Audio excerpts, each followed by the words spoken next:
Bom dia, pessoal. A gente está aqui começando mais um 0659, né?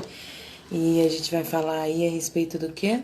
Exatamente, a respeito de prosperidade, né? A respeito de sucesso. A gente vem falando aí ao longo desses dias a respeito dessa questão do que é prosperidade, o que traz, né, prosperidade, crescimento, desenvolvimento para a nossa vida.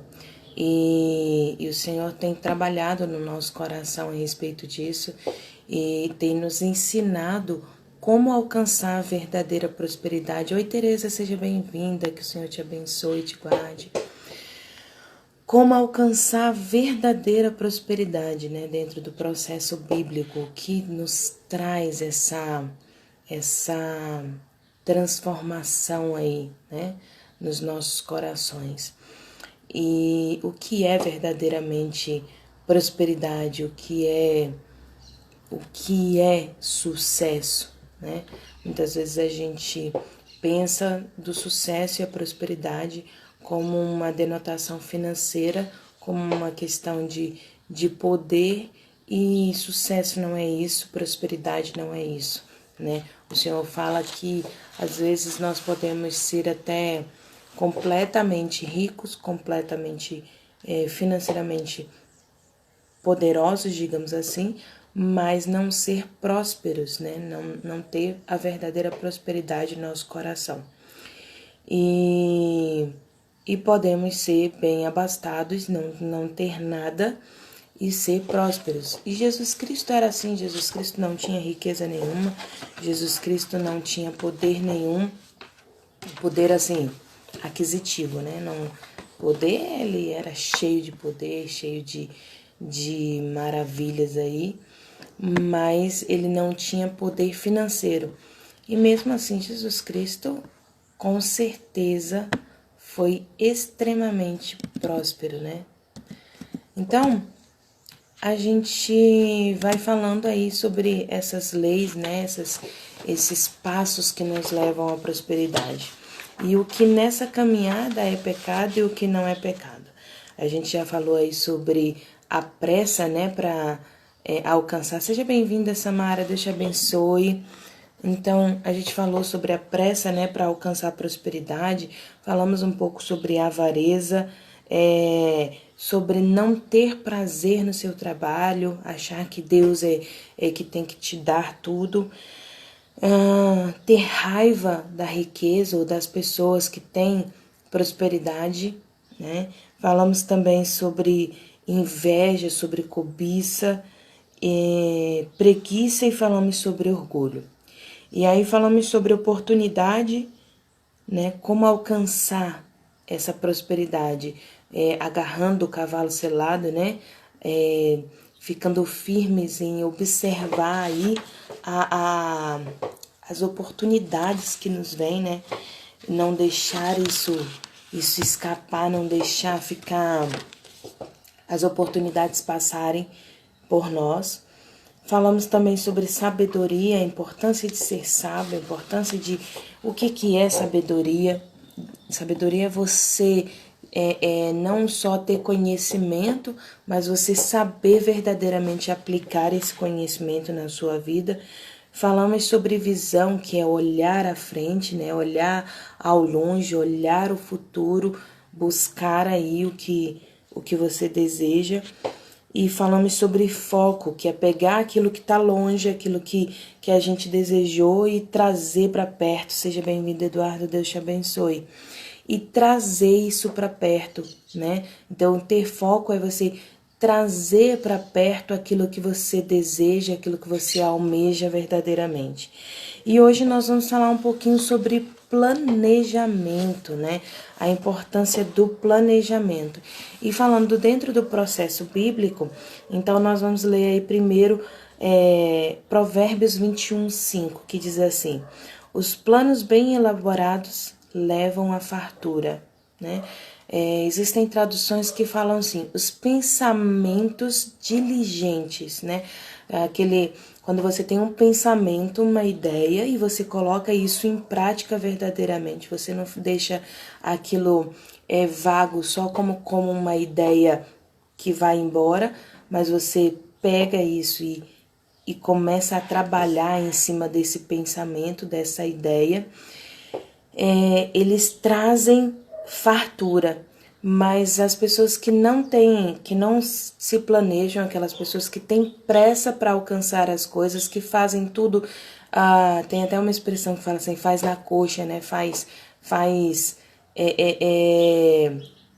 com pressa, faz querendo de qualquer jeito, são pessoas que não alcançam essa fartura, não alcançam essa prosperidade. E aí o que acontece? Ninguém despreza o sucesso. Ninguém olha assim, não, eu não quero ter sucesso. Não, eu não quero ter prosperidade. Não, eu não quero alcançar isso na minha vida. Não, ninguém tem esse pensamento sobre si. Mas as pessoas têm uma certa dificuldade em querer planejar, em querer parar para fazer um planejamento. O que acontece é que muitas vezes a gente pensa assim, que quando eu vou planejar, eu vou gastar tempo escrevendo alguma coisa, quando eu já poderia estar agindo, né? Só que quando você não planeja, você gasta muito mais tempo para alcançar alguma coisa, para conseguir chegar a um ponto, né? Do que se você tivesse planejado e se organizado antes. Mas a gente não consegue enxergar isso. A gente, não, vamos para ação, porque tá tudo na minha cabeça, eu sei o que eu vou fazer, vamos. Aí chega no meio do caminho, falta isso, falta aquilo, faltou aquilo outro, aí tem que correr para poder pegar o que faltou e fazer o que faltou e se organizar, e aí acaba levando muito mais tempo, né, para fazer as coisas. E Deus já fala isso. Deus coloca isso nos nossos corações. Ele fala biblicamente isso, de que quando a gente faz as coisas de qualquer jeito, né, a gente leva mais tempo ou a gente acaba fadado ao fracasso. Literalmente, ele fala exatamente isso, que quando você não planeja, você acaba fadado ao fracasso, quer dizer, não vai dar certo, não vai conseguir. Lucas 14, 26, 32 fala assim, vou ler aqui. Pois qual de vós, querendo edificar uma torre, não se assenta primeiro para fazer as contas dos gastos, para ver se tem com que se acabar, para que não aconteça que depois de haver posto os alicerces e não a podendo acabar, todos os que a virem comecem a escarnecer dele, dizendo, este homem começou a edificar e não pôde acabar.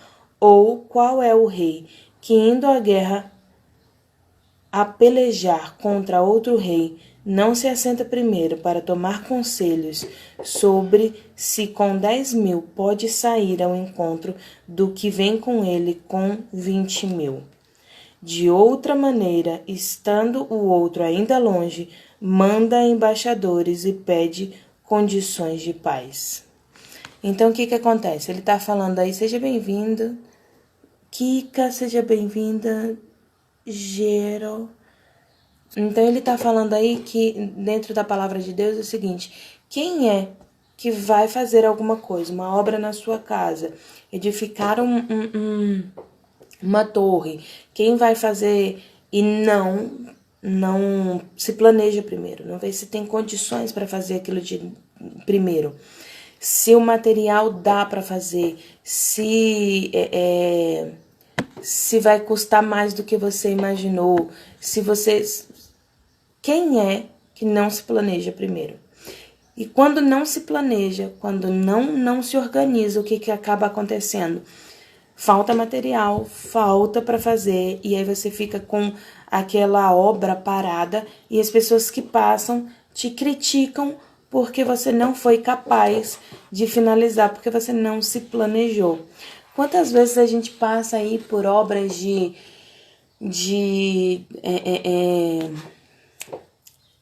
governantes e a gente fala assim, começou a fazer e faltou dinheiro, mas no bolso não faltou, né? A gente fala isso. Então, Deus está alertando a gente sobre isso, que quando você não se planeja, quando você não se organiza, há 99,9% de chance de você fracassar. Então ele fala, você começa uma obra fadada ao fracasso, que não vai dar certo. Então é importante planejar, não só executar de qualquer jeito. Bora fazer porque eu quero terminar logo essa tarefa. Não, tem que ser direito, tem que ser correto, tem que ser passo a passo. Porque quem faz isso vira o melhor na sua área. Existem 3 degraus aí para a gente alcançar esse crescimento, né? Esse planejamento. O primeiro, a gente precisa fazer um planejamento geral a longo prazo. Eu preciso ter uma ideia de como eu vou chegar no futuro, mais para frente, sabe? Eu tenho que pensar mais para frente. Por isso que a gente falou da lei da visão. Porque eu preciso estar olhando mais para frente. Eu preciso estar olhando para o futuro. Eu preciso ter uma ideia do que eu vou fazer e onde eu quero chegar e como eu quero chegar mais para frente. E o segundo passo, o segundo degrau, eu preciso pensar no meio do caminho. O que eu estou fazendo no meio do caminho para alcançar aquilo que eu quero a longo prazo. Então, eu preciso fazer aí planos menores, planos quinquenais, anuais, semestrais, trimestrais, mensais. A gente falou isso no vídeo passado. E devemos também pensar em metas, em pequenas metas, né? Que é o planejamento semanal e diário, para que a gente possa administrar melhor o nosso tempo. E aí, planejei, acabou, segue-se a vida. Não, quem pensa assim tá muito enganado. Planejei, acabou e segue-se a vida, não. Porque a gente passa uma vida inteira planejando. A gente planeja o tempo todo. A gente acha que planejar é enfadonho, que é cansativo, que é difícil, mas planejar é a forma de você se organizar melhor, né? Ele poupa sofrimento e poupa também desperdício. Porque assim, quando a gente tem recurso de sobra, você tem condições financeiras de sobra, tudo bem, não vai faltar, você vai conseguir terminar lá a obra que você começou. Mas você poderia fazer muito mais com aquilo que você tinha. E aí você faz muito menos. Você faz muito menos porque você não poupa sofrimento, né? Por exemplo, vamos fazer aí o jantar de final de ano, né? E aí você vai e fala assim, tá, tudo bem, tenho tudo. Na sua cabeça você tem tudo, mas você não checa, você não olha. O que você vai fazer? Não sei, na hora eu penso. Aí você chega na hora, falta o tempero, falta Você olha, não tem peru. Não tem peru no congelador, meu Deus, eu achei que tinha. Mas não foi lá, não olhou, não se planejou, não se organizou, né? E aí, em cima da hora, o que você tem que fazer? Correr pro mercado. Aí você corre pro mercado, como é que o mercado tá? Lotado. Aí você vai ficar angustiado, agoniado, porque tá cheio o mercado, tem muita gente e tudo mais. E outra coisa, tá mais barato ou mais caro? Tá muito mais caro, porque tá em cima da hora, você precisa, e aí, infelizmente, o pessoal se aproveita dessa situação, você acaba gastando mais aí do que você queria. E outra coisa, gasta com combustível também, aí vai sem ter uma lista do que você precisa para comprar. Compra um monte de coisa, volta. Quando chega em casa, meu Deus, faltou isso, faltou aquilo outro. Aí você corre de novo pro mercado. E aí você fica nesse jogo de desespero na sua vida, E isso é em tudo, não é só jantar de final de ano, não é só... É em tudo, é na sua carreira, é na sua vida, é no seu dia a dia, é em tudo, em tudo, em tudo, em tudo. Olha, quando a gente está fazendo obra em casa, eu digo que a pior coisa que tem é exatamente quando você está fazendo obra em casa. Porque que acontece? Você, infelizmente, as pessoas que trabalham com obra, pelo menos a maioria delas, não são todos, existem aqueles que se planejam e se organizam, mas a maioria não se planeja, não se organiza. E aí chega em cima da hora e fala assim, ai, faltou o cimento. Ah, aí você vai lá, pergunta, é só o cimento que você tem que comprar? Você vai precisar de mais alguma coisa? Fulano, não, é só o cimento. Aí você vai lá na loja de material de construções, pega a fila, compra o cimento. Quando você chega em casa, ele diz, eu achei que a argamassa ia dar. Aí você volta de novo. É porque eu não reparei que não tinha isso. Aí você volta de novo. E todas as vezes que você antes pergunta, você tem certeza? Você tem certeza? Você tem certeza? Ou então, chega no outro dia sem material para trabalhar. E aí você fala assim, meu Deus, mas eu não te perguntei ontem, fulano, se você ia precisar de alguma coisa para hoje. Cara, chega a ser cansativo, né, fazer obra em casa, exatamente por isso, porque infelizmente não é todo mundo que se planeja, que se organiza, que checa qual é o material que tem, qual é o material que vai precisar.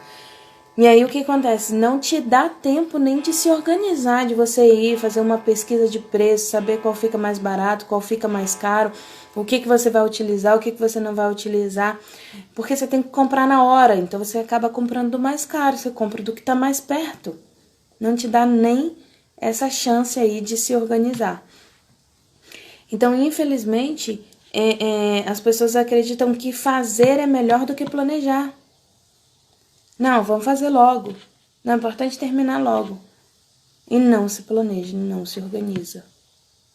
Aí tá fazendo um bolo, no meio do bolo, no final do bolo, olha e fala, não tem fermento. Aí corre no mercado para comprar fermento, volta, coloca o fermento, bate a massa. Sabe o que vai acontecer com ela? Vai solar. Vai solar. Porque ela ficou te esperando buscar o fermento. E você não se organizou antes. Mas a gente não percebe isso.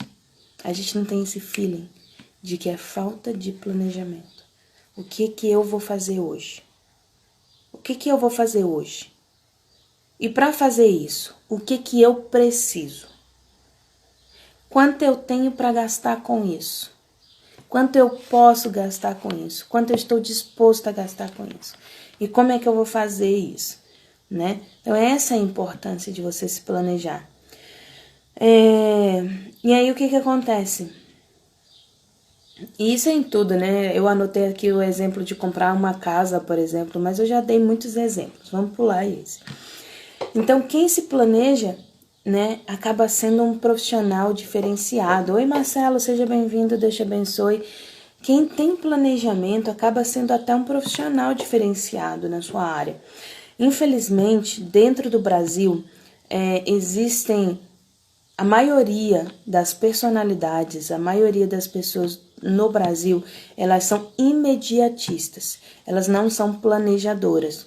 Então, elas querem executar logo, elas não pensam como vão executar e o que precisam para isso. Então, quando você é planejador, quando você planeja o que vai fazer para executar antes, você acaba se destacando mais do que os outros. Então, só aí para o mercado de trabalho, você acaba sendo melhor do que a maioria das pessoas que estão se disponibilizando aí.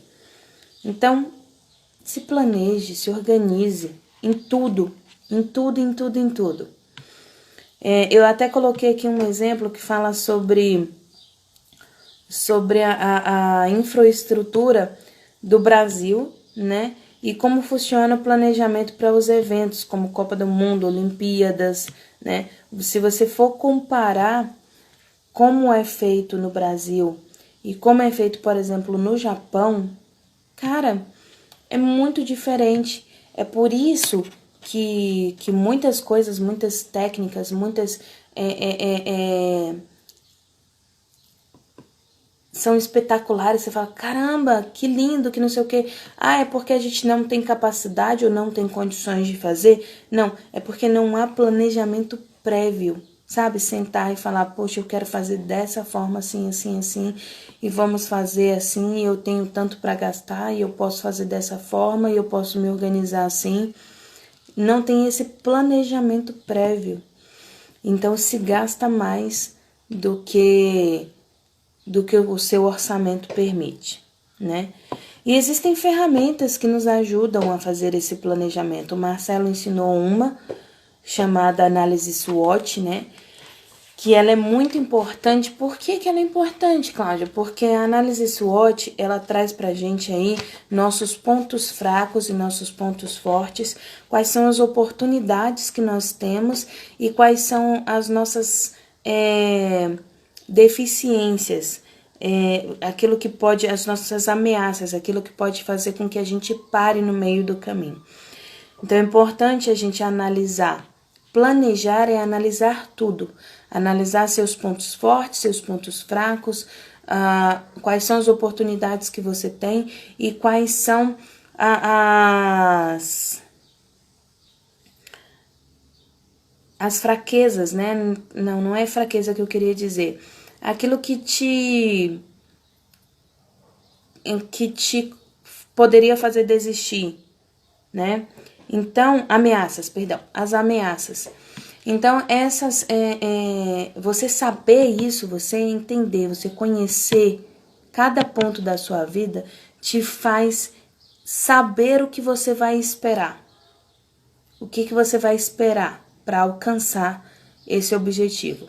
Por exemplo, se eu sei que eu tô num processo aí de pandemia e que tá chegando o final do ano, as coisas já estão super, hiper, mega, power caríssimas no mercado e tudo mais. E eu quero fazer alguma coisa especial, né, pro dia 31 ou pro dia 24, eu não posso chegar no dia 22, 23 e sair correndo para comprar as coisas para fazer, porque elas já estão caras. Nesses dias elas estarão muito mais caras. Então eu preciso sentar e me organizar, preciso saber o que eu quero. E aí eu vou analisar quais são os pontos fortes e quais são os pontos fracos daquela estratégia que eu vou traçar. Vou dar um exemplo, vamos pensar em alguma coisa. Vou aproveitar que o Marcelo tá aí, e vou citar o exemplo do parar de fumar, porque aí ele me dá uma força aí, ele escreve aí pra gente. Por exemplo, eu quero parar de fumar. Quais são os pontos fortes que você tem para parar de fumar? Aquilo que vai te motivar a conseguir alcançar isso, seus pontos fortes. E aí você vai pensar, eu tenho determinação, eu tenho... Não vou falar sobre parar de fumar porque eu nunca fumei, então eu não sei. Vamos pensar em comprar uma casa. Eu vou comprar uma casa. Então, primeiro, quais são os pontos fortes de ter uma casa, né? O que vai me dar? Porque eu tenho uma casa, vai me dar segurança, vai me dar tranquilidade. Marcelo tá ajudando aí no fumar, então vamos lá pro fumar. Vai me dar mais fôlego, são pontos fortes, né? Parar de fumar vai me dar mais fôlego, vai me dar mais saúde, vai me dar mais cheiro gostoso, né? Porque quem fuma tem um cheiro de cigarro que o fumante não percebe, mas ele tem. Me dá melhor desempenho para fazer exercícios físicos, né? Esses são os pontos fortes. Me dá maior capacidade respiratória, me dá sentir o sabor dos alimentos. Legal, Marcelo, isso. Sentir melhor o sabor dos alimentos, né? E quais são os pontos fracos de parar de fumar? Quais são os pontos fracos? Escape. Eu não tenho mais aquele escape, ok? Quando eu paro de fumar. Eu não tenho aquele ponto de tenho mais fome, é verdade. Não tenho mais aquele ponto de respiração, né? Porque fumar é respirar. O estresse aumenta, né? Então, os pontos fracos eu vou ficar mais estressado, eu terei mais fome, então há uma grande probabilidade de eu engordar aí. E eu posso ficar irritado o tempo todo, explodir, ter uma falta de paciência, que o Marcelo colocou também. E quais são as oportunidades que parar de fumar vão me trazer? Ter uma vida mais longa, né? Não ter probabilidade de ter câncer, aí diminuir o meu risco de câncer. Ter um cheiro mais agradável para as pessoas, então eu vou trazer mais pessoas para perto de mim. Tudo bom, Girassol? Seja bem-vinda, que Deus abençoe.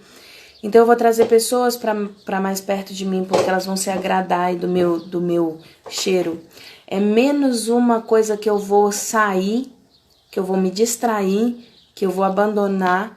Então eu tenho mais tempo, eu vou me dar mais tempo para realizar as minhas atividades, né? Vai me dar menor probabilidade. Achei que era melhor, falei, meu Deus do céu, não. Menor probabilidade de morrer, né? Então essas são as oportunidades que eu acabo me dando. Eu vou dar um exemplo melhor pro meu filho, porque ele não vai me ver fumando, então eu não vou ter que dizer como meu pai dizia, por que você fuma, pai? Aí meu pai dizia assim, porque eu sou burro, né? Porque eu sou besta, por isso que eu fumo. Então você não vai precisar dizer isso pro seu filho, você vai poder dizer assim, eu dou o exemplo certo, né? Eu não fumo.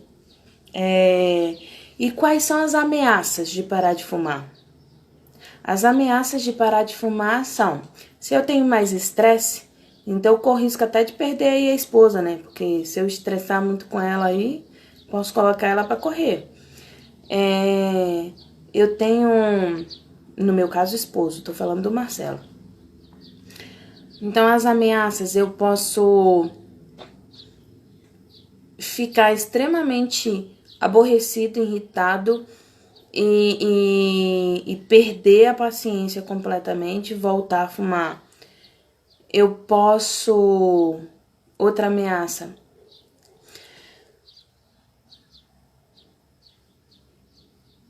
Eu posso... Me ajuda aí, Marcelo, que fumar, eu não sou boa de fumar, não. Nunca fumei. Ameaças de parar de fumar.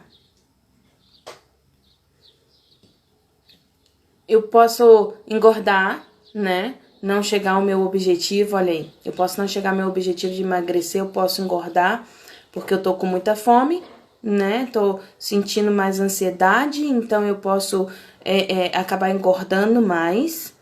Eu posso...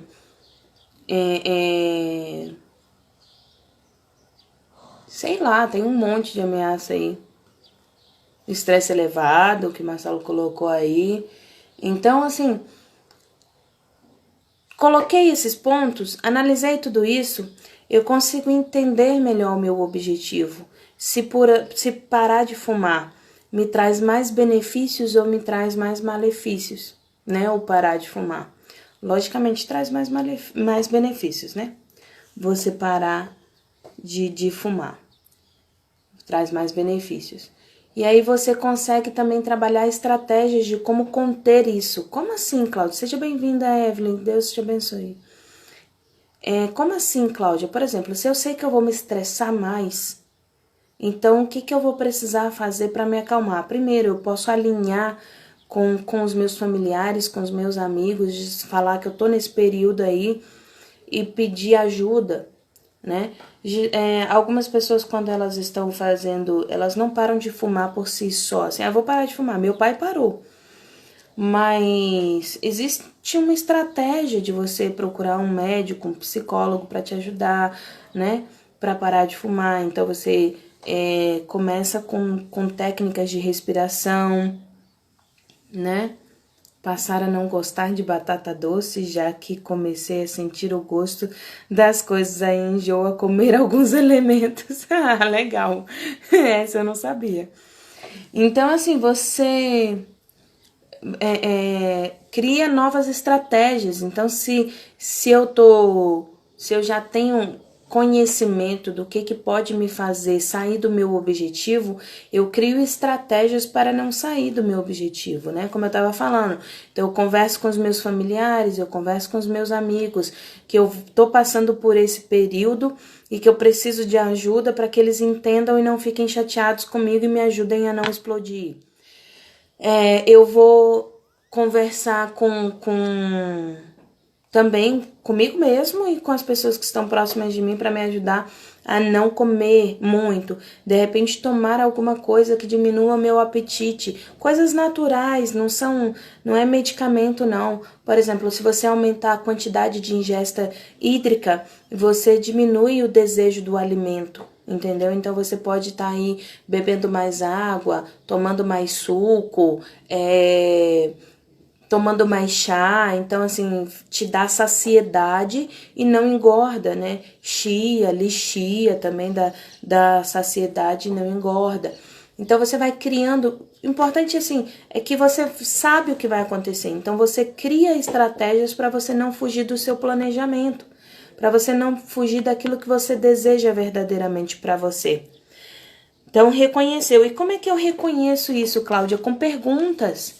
Com perguntas, eu vou falar só uma pergunta de cada ponto, porque eu vou deixar essa atividade lá no nosso grupo, tá bom?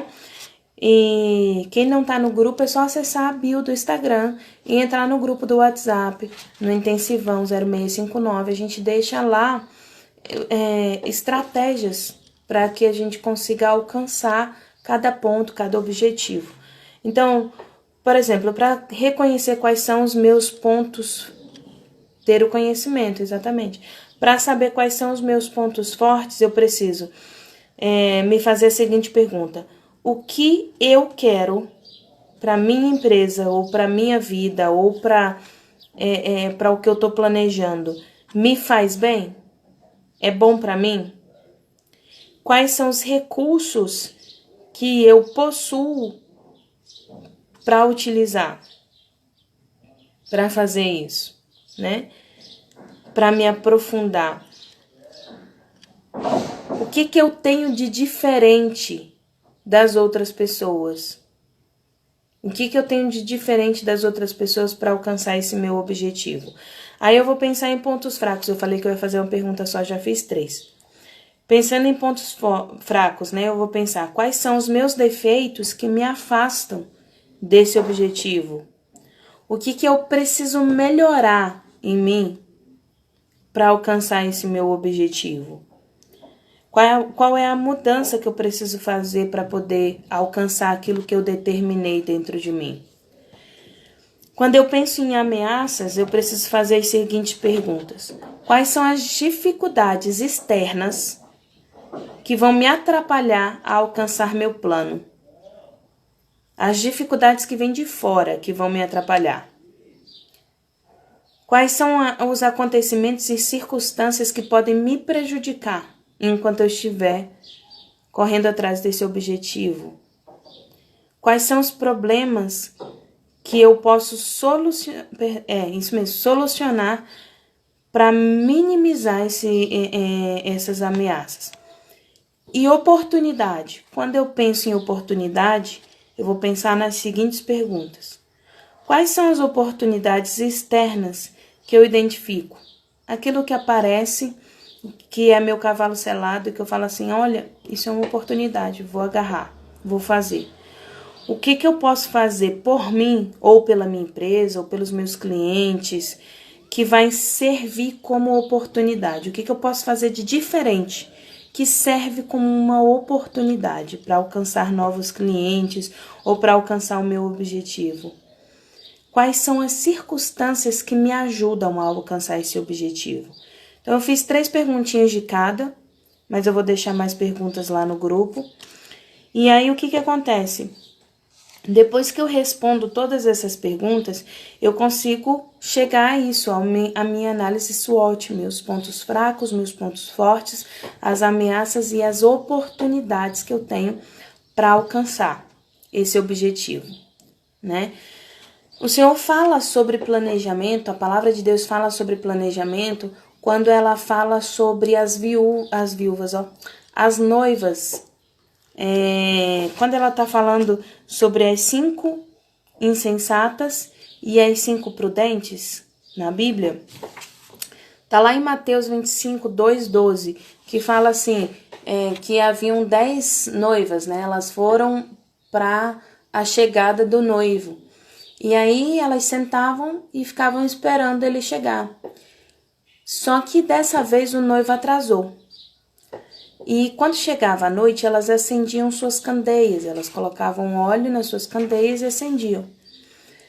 Como o noivo atrasou, cinco noivas não tinham levado azeite extra para poder encher suas candeias. E lhe faltou azeite. E 5 noivas tinham levado azeite extras porque elas pensaram que havia probabilidade de um atraso. Nunca tinha acontecido, mas podia acontecer. E aí as tolas, né, como a Bíblia fala, chegam para as sábias e falam assim, você pode me dar do seu azeite? Eu não posso te dar, porque se ele atrasar mais, eu vou ficar sem azeite. Por que você não vai no mercado e compra? E aí as tolas vão para comprar o azeite. Quando elas retornam, o noivo já passou. E aí o que acontece? A porta se é fechada e elas não podem entrar. E o que o Senhor está falando com isso? Que se elas tivessem se planejado, se elas tivessem feito o que era correto, né, pensado que havia essa possibilidade de atraso, elas estariam lá dentro. E não procurando azeite pelas ruas. Qual é a oportunidade que as noivas tinham naquele momento? A oportunidade era a chegada do noivo. Essa era a oportunidade. O noivo estava chegando, então elas precisavam estar preparadas para a chegada do noivo. A oportunidade é o noivo. Qual é o planejamento nesse momento? Planejamento é pensar quais são as probabilidades, pensar em coisas ruins mesmo, quais são as probabilidades de coisas ruins que podem acontecer para me afastar do meu objetivo. E aí o que eu posso fazer para me preparar? Isso é planejar, para me preparar para se isso acontecer, eu tenho um plano B, eu tenho como consertar isso. E aí, então, oportunidade o noivo. Ponto forte, as noivas que levaram um óleo, se prepararam, se planejaram. Ponto fraco, poderia acontecer ameaça, poderia acontecer algum atraso, poderia acontecer alguma coisa de ruim. E ponto fraco, as noivas que não levaram, não se prepararam, não se planejaram e ficaram do lado de fora, né? Jesus fala assim em Mateus 10,16, portanto, seja prudente como as serpentes e simples como as pombas, né? Então, seja prudente, planeje, pense, analise, como a serpente faz isso, mas seja simples como as pombas, não seja pomposo, não se vanglorie, não seja de coração altivo, né? Salomão fala assim, o sábio é cauteloso e evita o mal, mas o tolo é impiedoso e irresponsável. Provérbios 14:16. Tem uma história lá em A Vida do Rei Henrique V, lá no ato 3º, na cena 7, de William Shakespeare, que fala o seguinte, ele fala sobre exatamente isso, sobre prudência e planejamento. Ele fala assim, o arco do tolo dispara depressa, a falta de planejamento e a pressa são contraproducentes. Quer dizer, o tolo sai fazendo, ele não planeja. E aí ele não tem produção, ele não é produtivo. Se ele não é produtivo, ele não é próspero. Porque prosperidade é produtividade. Então, se você não planeja, você provavelmente não será próspero, porque você não será produtivo. Você estará fadado ao fracasso. Então, planejar não é como a gente estava falando, não é uma coisa que você faz hoje e não faz nunca mais. Não, planejar é uma coisa que você tem que fazer semanalmente. Você precisa entender quais são as tarefas que você tem para fazer para alcançar aí seu objetivo, seu plano, seu projeto de vida, seu propósito de vida. Então, a gente tem que estar sempre se reorganizando. Até porque não significa que porque você planejou vai dar 100% correto. Pode ter erro, pode ter falha. E ter consciência de planejamento é exatamente isso. É você anotar onde você falhou, anotar quais foram os erros que aconteceram. E quando você for replanejar, você saber como você vai lidar com essas coisas que aconteceram e como você vai corrigir isso. Então, planejar é sempre estar ali, atento a isso. Então, planeje, organize o seu tempo para que você tenha oportunidades, né, e alcance todas elas. Tudo, a Bíblia fala assim, tudo tem o seu tempo determinado. Há tempo para todo propósito debaixo dos céus. Há tempo para nascer e tempo para morrer. Tempo para plantar e tempo para arrancar o que foi plantado. Tempo de matar e tempo de curar. Tempo de derrubar e tempo de edificar. Tempo de chorar e tempo de rir. Tempo de prantear e tempo de dançar. Tempo de espalhar pedras e tempo de ajuntar pedras. Tempo de abraçar e tempo de afastar-se de abraçar. Por exemplo, nós estamos nesse tempo de afastar-se de abraçar, né? Tempo de buscar e tempo de perder. Tempo de guardar e tempo de lançar fora. Tempo de rasgar e tempo de coser. Tempo de estar calado e tempo de falar. Tempo de amar e tempo de odiar. Tempo de guerra e tempo de paz. Que proveito tem o trabalhador naquilo em que ele trabalha? Tendo visto o trabalhador que Deus deu aos filhos dos homens, para que com eles os exercitar, tudo fez formoso em seu tempo. Também pôs mundo no coração do homem, sem que este possa descobrir a obra de Deus. Fez desde o princípio até o fim. Já tem entendimento que não há coisa melhor para eles do que se alegrar e fazer bem na sua vida, e também para que todo homem coma e beba e goze do bem de que todo o seu trabalho. Isto é um dom de Deus. Então o Senhor está falando assim, planeje, se organize, trabalhe e goze, tenha alegria naquilo que você trabalhou para conquistar, né? Então, tenha prazer naquilo e não viver uma vida enfadonha de tanto trabalhar, de tanto executar, porque não para planejar, né? É importante isso. E tem uma frase de Winston Churchill que fala o seguinte: quem falha em planejar está planejando falhar.